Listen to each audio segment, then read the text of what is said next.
Hello दोस्तों, कैसे हो आप। मैं जानती हूँ आप बड़े ही खैरियत से होंगे और प्यारी प्यारी अच्छी अच्छी कहानियाँ सुन रहे होंगे ज्ञानवर्धक। सुलोचना वासुकी नाग की पुत्री और लंका के राजा रावण के पुत्र मेघनाद की पत्नी थी। लक्ष्मण के साथ हुए एक भयंकर युद्ध में मेघनाद का वध हुआ।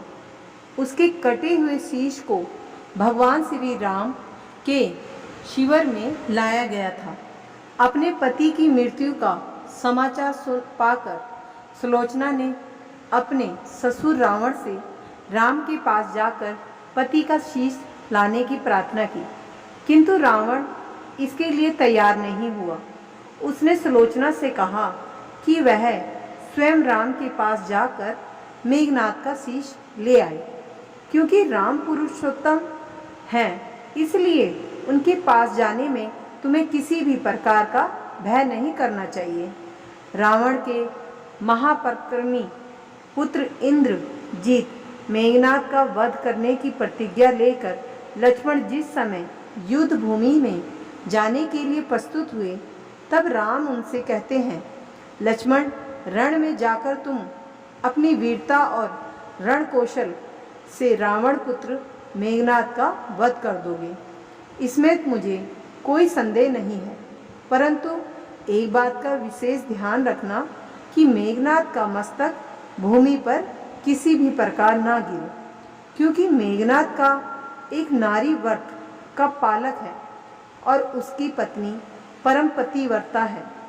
ऐसी साध्वी के पति का मस्तक अगर पृथ्वी पर गिर पड़ा तो हमारी सारी सेना का ध्वज हो जाएगा और हमें युद्ध में विजय की आशा त्याग देनी पड़ेगी। लक्ष्मण अपनी सेना लेकर चल पड़े। समर भूमि में उन्होंने वैसे ही किया। युद्ध में अपने बाणों से उन्होंने मेघनाद का मस्तक उतार लिया, पर उसे पृथ्वी पर नहीं गिरने दिया।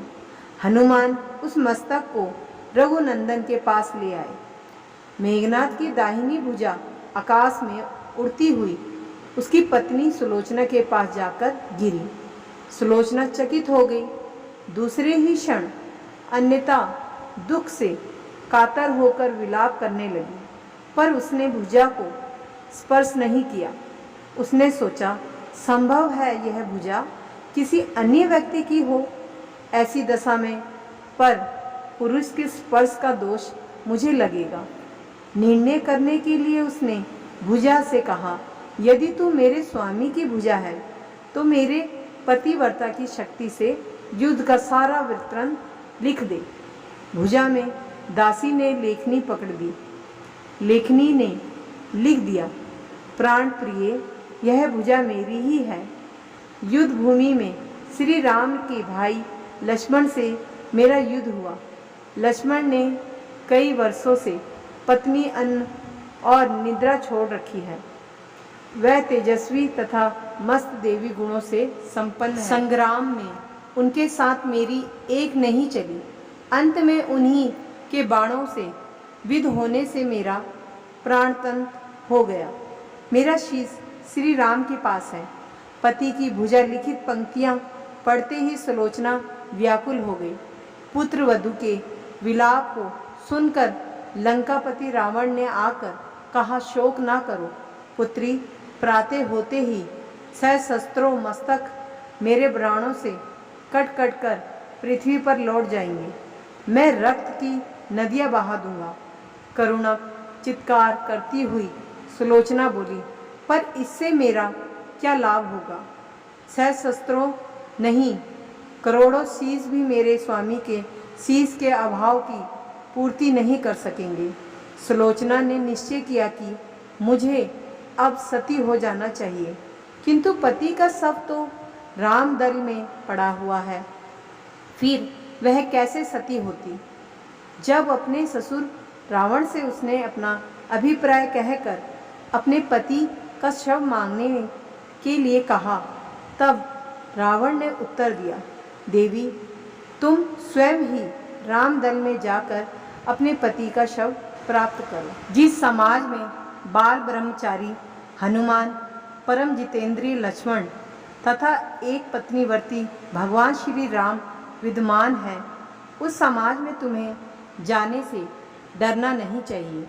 मुझे विश्वास है कि इन स्तुति महापुरुषों के द्वारा तुम निराश नहीं लौटोगे। सुलोचना के आने का समाचार सुनते ही श्री राम खड़े हो गए और स्वयं चलकर सुलोचना के पास आए और बोले, देवी, तुम्हारे पति विश्वास के अन्यतम योद्धा और प्रकर्मी थे।